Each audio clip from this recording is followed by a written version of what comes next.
জাল মার্কশিট দিয়ে প্রথম বর্ষে ভর্তির আবেদন, 4 ছাত্রের নাম ক্যান্সেল করল শান্তিপুর কলেজ। নোটিশ দিয়ে সেই 4 ছাত্রের নামে উল্লেখ করে দেওয়া হলো কলেজের সামনে, আর সেই নোটিশ নিয়েই শুরু হলো বিতর্ক। তৃণমূল ছাত্র পরিষদের এক পক্ষের দাবি এই নোটিশ সম্পূর্ণ নকল, যদিও তৃণমূলের ছাত্র পরিষদের উপর পক্ষের দাবি এই নোটিশ কলেজ কর্তৃপক্ষরাই নিয়েছেন। উল্লেখ্য, কয়েক মাস ধরে শান্তিপুর কলেজের প্রথম বর্ষ ভর্তি প্রক্রিয়া চলছিল। সেই ভর্তি প্রক্রিয়া চলাকালীন কলেজ কর্তৃপক্ষের নজরে 6 জন ছাত্রের মার্কশিট নিয়ে সন্দেহের দানা বাঁধে। এরপর এই কলেজের তরফে উচ্চশিক্ষা দপ্তরে ওই মার্কশিটের বিভিন্ন বিবরণ দেওয়া হয়। সেই পরিপ্রেক্ষিতে উচ্চশিক্ষা দপ্তর জানিয়ে দেয়, 6 ছাত্রের মার্কশিটের মধ্যে 4 জন ছাত্রের মার্কশিট সম্পূর্ণ অবৈধ। এরপরেই ওই 4 ছাত্রের নামে একটি নোটিশ গেটের সামনে লাগিয়ে দেওয়া হয় এবং এই নোটিশে বলে দেওয়া হয় এই 4 জন ছাত্র অবৈধ রেজাল্ট নিয়ে ভর্তি হয়েছিল, সেই কারণে তাদের ভর্তি প্রক্রিয়া বাতিল করা হলো।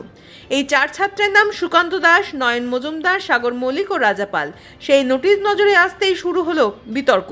তৃণমূল ছাত্র পরিষদের এক গোষ্ঠীর দাবি এই নোটিশ কলেজ কর্তৃপক্ষ টাঙায়নি। এই বিষয়ে শান্তিপুর কলেজের তৃণমূল ছাত্র পরিষদের প্রতিনিধি লালন শেখ বলেন, শান্তিপুর কলেজের তৃণমূল বিদ্বেষী ছাত্ররা এই নোটিশ নিয়েছেন।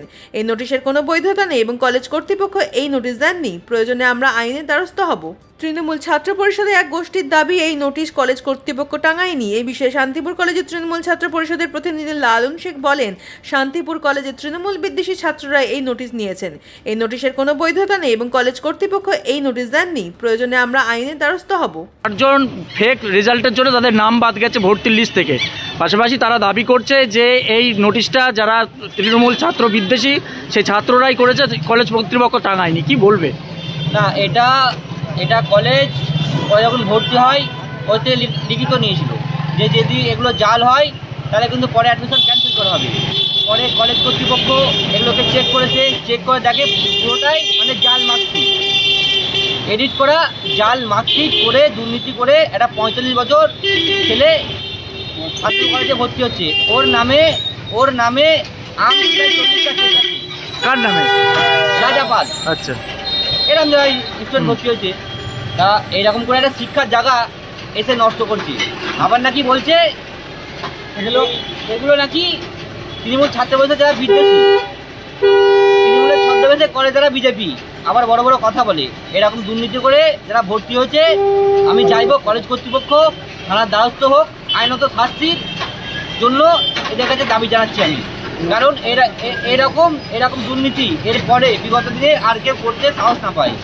এই জন্য আমরা তৃণমূল ছাত্র পরিষদ সাধারণ ছাত্রছাত্রী, আমি শান্তিপুর কলেজের ভাইস প্রেসিডেন্ট, আমরা সবাই চাই যা কিছু হবে স্বচ্ছ জিনিস হোক, ভর্তি স্বচ্ছভাবে হোক, সব কিছু স্বচ্ছতা। কলেজ এটাকে রিজেক্ট করেছে, আমরা খুব খুশি। সাধারণ ছাত্রছাত্রী কলেজকে সাধুবাদ জানাচ্ছি। আপনার কি নাম? মামান শেখ। আপনি কি দায়িত্ব আছেন?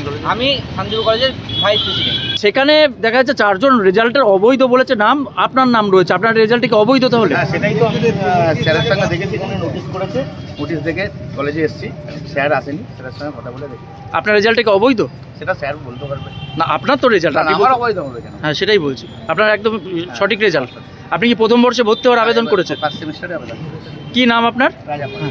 এই নোটিশটা কি ফেক মনে হচ্ছে আপনার? কি বলবেন? হ্যাঁ, নোটিশটা তো দেখে মনে হচ্ছে ছাত্রছাত্রীরা আরও বলছে যে এই লোগোটা দেখা যাক স্যার আসুন।